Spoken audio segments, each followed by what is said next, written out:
Well, I've been to Abu Dhabi a couple of times for the Grand Prix and some other glorious events that were held there. And when I saw the Yas Marina for the first time, I thought to myself, man, this is a perfect place for stand-up. You know, it's a beautiful, huge, expansive flat water area, super warm, crystal clear water. And we've got a distributor there that's really active as well. I thought, man, this place would be perfect for an event.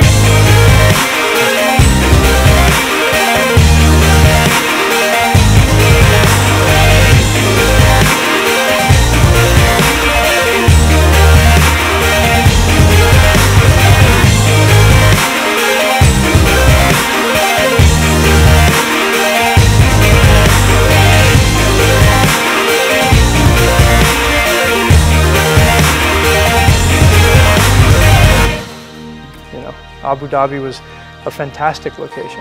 A little hot, but hey, on a world tour you want different conditions. You want hot, you want cold, you want choppy, you want flat, you want a bit of everything, and then at the end of the year the best guy is going to win. And that's a neat thing about this sport, is you're going to be able to take it wherever you want. You know, the opportunities are endless.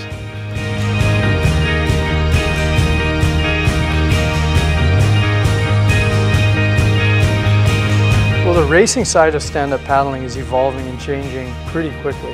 And if you look at the World Series format with the 12.6 class, you need boards that, you know, are limited in length, they're limited in terms of how narrow you can make them, and they have to be good for a variety of different things. They've got to be good in long-distance flat water, they've got to be rideable in choppy water, they've got to be able to be used in and out of the surf.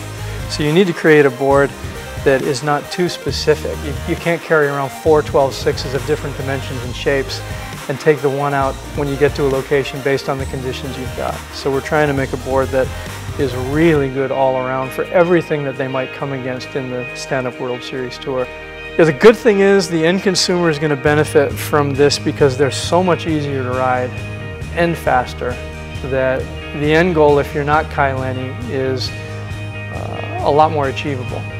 You know, you're not going to be falling every 50 meters because your board just won't stay upright. And you're going to be able to put a lot more power into every stroke, getting from point A to point B. And at the end of the day, the more power you can keep with as little energy as long as possible is what makes you beat that guy.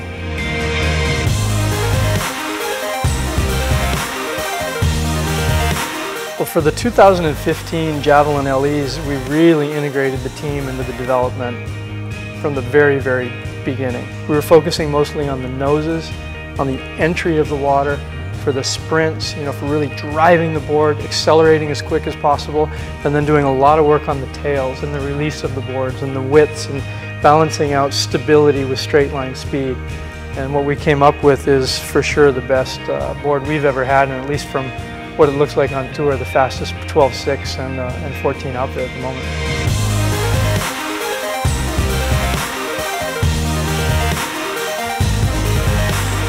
That's the difference now. When you test on a GPS, you're talking about really small differences, but a tiny difference over 10 Ks is really a big difference. And the biggest difference is the directional stability, and being able to apply 100% power all the time. All else being equal, if the board is stable and wants to drive straight, you can put all of that power and all that focus and all of that energy and concentration into your driving forward paddling power rather than balancing and countersteering.